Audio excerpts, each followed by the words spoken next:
Carlos, 23 years old, World Series, Rookie of the Year, and an All-Star. I know how much pride you take in defense, and I know you want a Gold Glove. Tell us about what you're doing defensively to make you better. Well, this year I came up to Espada, who's our bench coach, and he works with us on the infield. And I was like, I make a few errors and stuff, but the defensive grabs, they don't have me like really high. And, we look at video and stuff, and he told me your first step. You gotta get better at your first step, and that's something I took pride on this spring training. Mm-hmm. And we started working on the first step, and so far this year it's been working great. So for me, the first step right now is the most important and something I'm focusing on right now. Okay, but in layman's terms, for the folks at home, what does that mean, first step? For me, it's being ready when the pitch is gonna cross the hitting zone. When he's ready to hit, I'm ready to move. So I'm gonna be here before I will creep forward. And then when he hit it, I'll be moving, so I'll be late or too early sometimes. So now what I do is I just stay here. In the hitting zone, I go here, and when he's gonna swing, I get in an athletic position in order for me to move once he hit the baseball. I wanna be able to react as soon as possible. And where's your weight? My waist, the balls of my foot, athletic position. I don't wanna be too wide, because then I can't push off as much. I wanna be in a good position where I can just go like this, boom, and push off. And cross over, you know what I mean? Same the other way. I just want to be here and be able to push up, stay low before I will get up too soon. So for me, that's right now what I'm working on. So most people at home probably wouldn't know this. You're 6'4", 215 pounds, but you run like a deer. That's like an NFL safety.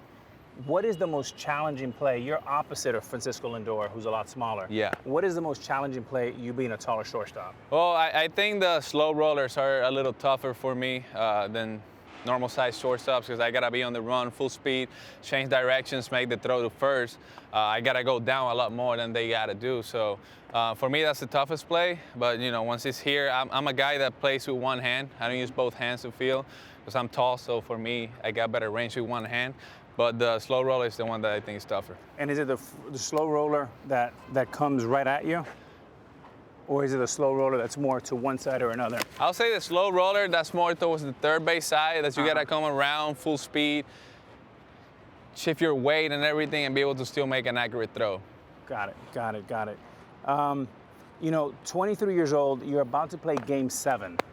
From my understanding, the entire organization, teammates, Adrian Hinch, everybody knows that if you win, you're gonna propose to Daniela, who's your fiance.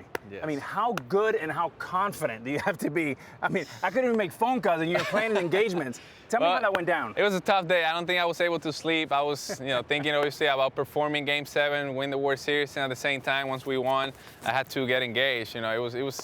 It was something that I can't describe, but at the same time, it was fun once everything happened. If we would have lost, it would have not happened. So I'm glad we won, and I was able to get engaged. Now, that was a double win right there. I guess my question is... 2 rings in one night. 2 rings in one night.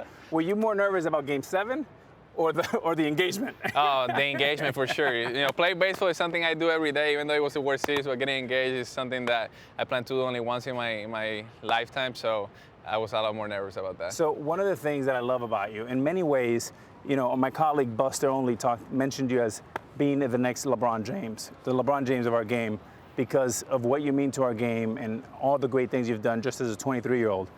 Defensively, tell me what's the furthest you play out here? Is it right here? It depends on the hitter. When there's slow hitters, I play over here. Let's say Albert Pujols, he hits the ball really hard. I don't want to be too up front, and he's a slow runner, so I play out here, get more range.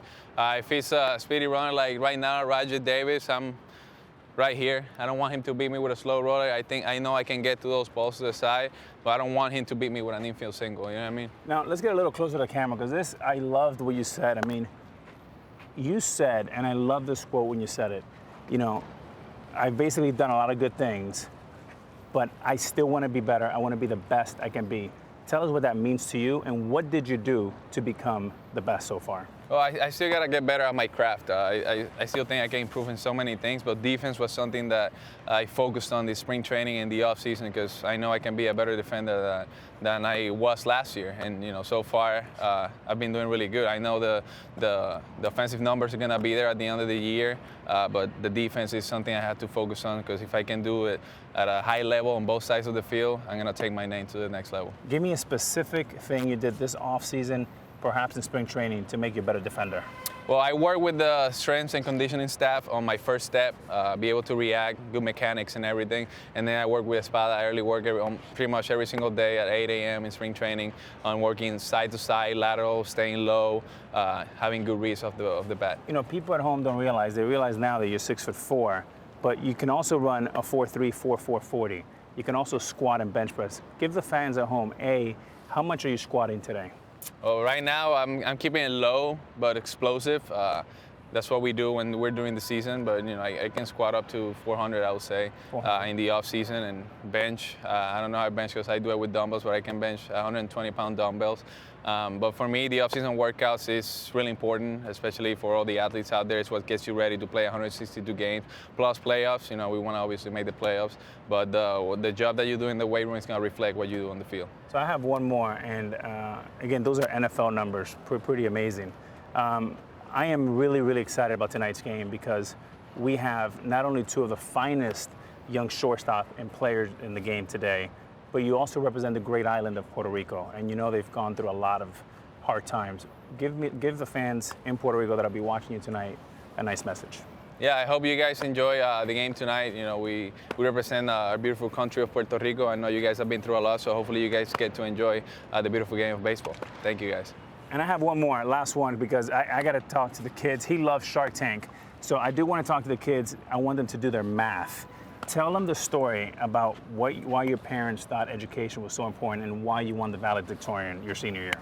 Well, my mom at home always, she told me that if I didn't do my homework or if I wasn't good at school, I would never be able to go to the field. So, you know, I was really focused on school as well, and I was able to have a great SAT, full scholarship to Miami, and you know that's really important. That's leverage for all you kids that are going through high school right now, going to college. It's really important to have a great scholarship, great grades, in order for you to have leverage going to a draft and become a professional at some point. There you go, kids. You heard it from Carlos Correa. Do your math. Carlos, thank you very much. Thank you, Alex. Awesome.